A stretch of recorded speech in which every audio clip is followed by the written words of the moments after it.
ദൈവ തിരുനാമത്തിന് മഹത്വമുണ്ടാവട്ടെ. Bible reading പ്രോഗ്രാമിൽ സംബന്ധിക്കുന്ന എല്ലാവർക്കും കർത്തൃനാമത്തിൽ സ്നേഹവന്ദനം അറിയിക്കുന്നു. അപ്പോസ്തലനായ പൗലോസ് ശ്ലീഹ കൊരിന്ത്യർക്ക് എഴുതിയ 1-ാം ലേഖനം നമ്മൾ വായിച്ചു, ധ്യാനിച്ചു. അത് 16 അധ്യായങ്ങളായിരുന്നു. ഇനി 2-ാം ലേഖനത്തിലേക്ക് നമ്മൾ പ്രവേശിക്കുകയാണ്.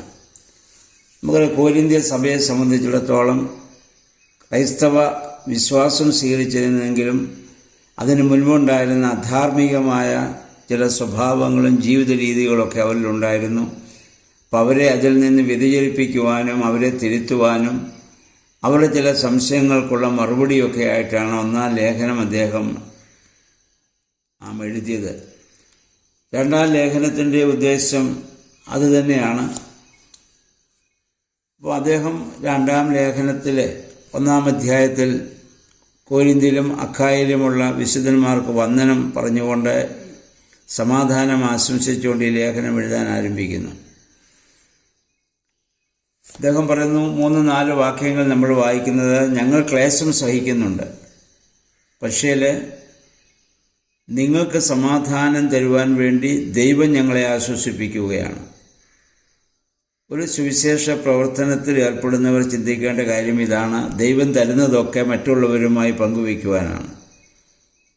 മറ്റുള്ളവരുടെ ആ ക്ലേശങ്ങൾ അവരെ ആശ്വസിപ്പിക്കാൻ സാധിക്കണമെങ്കിൽ ദൈവത്തിൽ പൂർണ്ണമായി ആശ്രയിക്കുന്ന ദൈവിക പ്രവർത്തകർക്ക് മാത്രമേ അത് സാധിക്കുകയുള്ളൂ. ഞങ്ങളങ്ങനെ യേശുവിന് വേണ്ടി ക്ലേശം സഹിക്കുന്നതിന് ഞങ്ങൾക്ക് ലഭിക്കുന്ന പ്രതിഫലം ദൈവമുഖാന്തരം ലഭിക്കുന്ന ഞങ്ങളുടെ മനസ്സിൻ്റെ ആ ശാന്തിയാണ്, അഥവാ ആ സമാധാനമാണ്. അതാണ് 5-ാം വാക്യത്തിൽ പൗലോസ് ശ്ലീഹ ഇവിടെ പറയുന്നത്. ഒരു സുവിശേഷകന് ലഭിക്കുന്ന ഏറ്റവും വലിയ സമ്പത്ത് തന്നെയാണ് മനസ്സമാധാനത്തോടെ ദൈവിക പ്രവർത്തനങ്ങൾ ചെയ്യാൻ സാധിക്കുക എന്നുള്ളതാണ്. ഞങ്ങൾ ഈ ക്ലേശങ്ങളൊക്കെ സഹിക്കുന്നത് എന്തിനാണെന്ന് ചോദിച്ചാൽ, ദൈവം ഞങ്ങളെ ശിക്ഷിക്കുന്നത് കൊണ്ടല്ല, പ്രത്യുത നിങ്ങൾ ഞങ്ങളെ മാതൃകയാക്കുന്നതിന് വേണ്ടിയിട്ടാണ് അദ്ദേഹം അവരെ ഇവിടെ പ്രബോധിപ്പിക്കുന്നുണ്ട്. അപ്പം ക്രൈസ്തവ ജീവിതം ക്രൂശിൻ്റേതായ ഒരു അനുഭവമാണ്. അതിനെയൊക്കെ അതിജീവിക്കാൻ സാധിക്കണമെങ്കിൽ ദൈവത്തിൽ പൂർണ്ണമായിട്ട് ആശ്രയിച്ചുകൊണ്ടുള്ള ഒരു ജീവിതമാണ്. അപ്പോൾ നമുക്ക് ലഭിക്കുന്ന മനസ്സിൻ്റെ സമാധാനമാണ് ദൈവത്തിന് ലഭിക്കുന്ന ഏറ്റവും വലിയ പ്രതിഫലം എന്ന് പറയുന്നത്. ആ സമാധാനം മറ്റുള്ളവരെ ആശ്വസിപ്പിക്കാൻ വേണ്ടിയിട്ടുള്ളതാണ്. പിന്നെ 8-9 വാക്യങ്ങളിൽ അദ്ദേഹം ഏഷ്യയിലായിരുന്നപ്പോൾ എഫേസ്യസിലുണ്ടായ അവരുടെ പ്രതികൂല സാഹചര്യങ്ങളുടെ ആ ഭീകരത ഇവിടെ ഒന്ന് സൂചിപ്പിക്കുന്നുണ്ട്. 12-14 വാക്യങ്ങൾ നമ്മൾ വരുമ്പോൾ, സുവിശേഷ പ്രവർത്തനത്തിൻ്റെ വിജയം ഒരു വ്യക്തിയുടെ ജ്ഞാനത്തിൻ്റെ വലിപ്പത്തിലല്ല,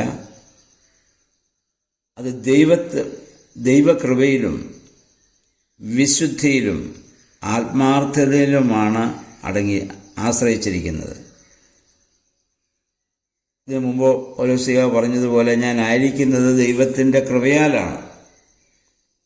അദ്ദേഹം ഗമാലിയലിൻ്റെ കാൽക്കീഴിലൊക്കെ ഇരുന്ന് പഠിച്ച വലിയ പണ്ഡിതനാണെങ്കിലും ജ്ഞാനത്തിൽ മറ്റുള്ളവരെക്കാളൊക്കെ ഉയർന്ന തലത്തിലാണെങ്കിലും അദ്ദേഹം പറഞ്ഞതെല്ലാം ദൈവത്തിൻ്റെ വലിയ കൃപയാണ്.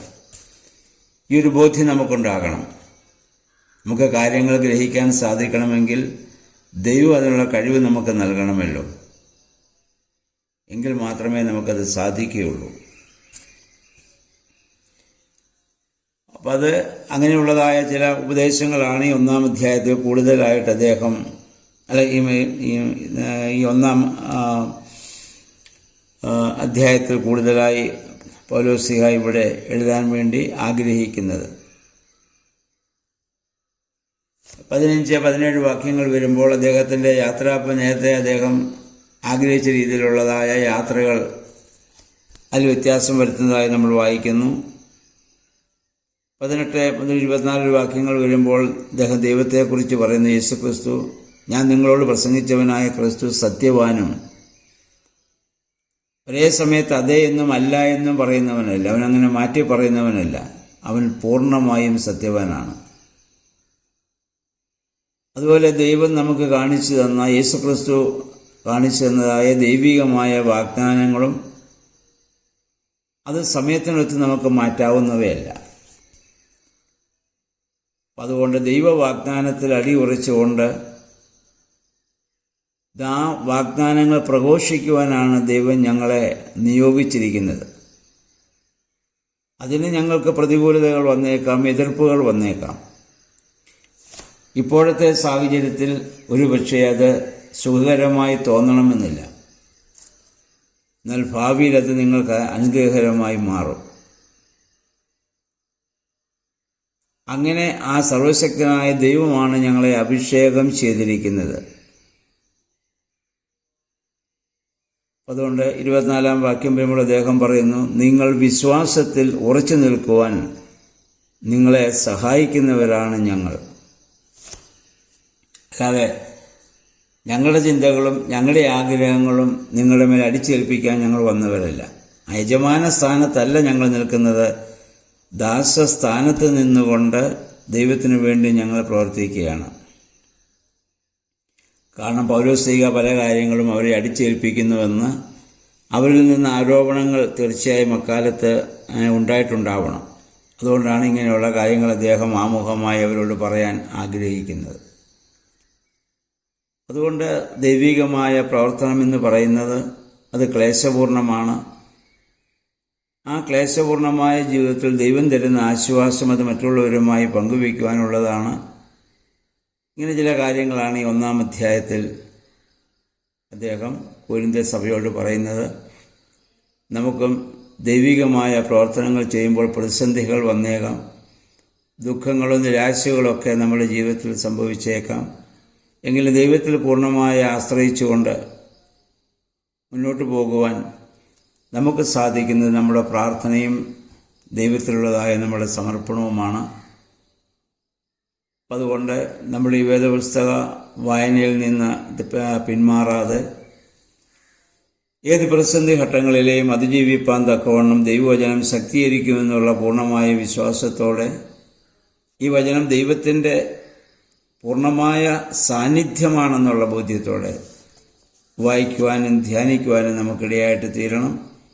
ഇനിയുള്ളതായ അധ്യായങ്ങളിലും പൗലോസ് നേരിടുന്നതായ അദ്ദേഹം അതിജീവിച്ചതായ ക്ലേശങ്ങളെക്കുറിച്ചൊക്കെ ചില സൂചനകളുണ്ട്. അത് ആ സഭയിലെ ആളുകളെ ആശ്വസിപ്പിക്കാനും അവരെ തിരുത്താനും ഒക്കെ വേണ്ടിയാണ് അദ്ദേഹം ഇത് ചെയ്യുന്നത്.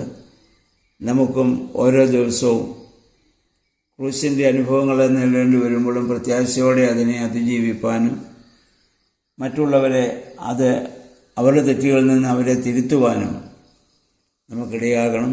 അതിന് ദൈവത്തിൻ്റെ ആത്മാവ് നമ്മൾ പ്രവർത്തിച്ച് നമ്മൾ സമർപ്പിതമാകുമ്പോൾ മാത്രമേ സാധിക്കുകയുള്ളൂ.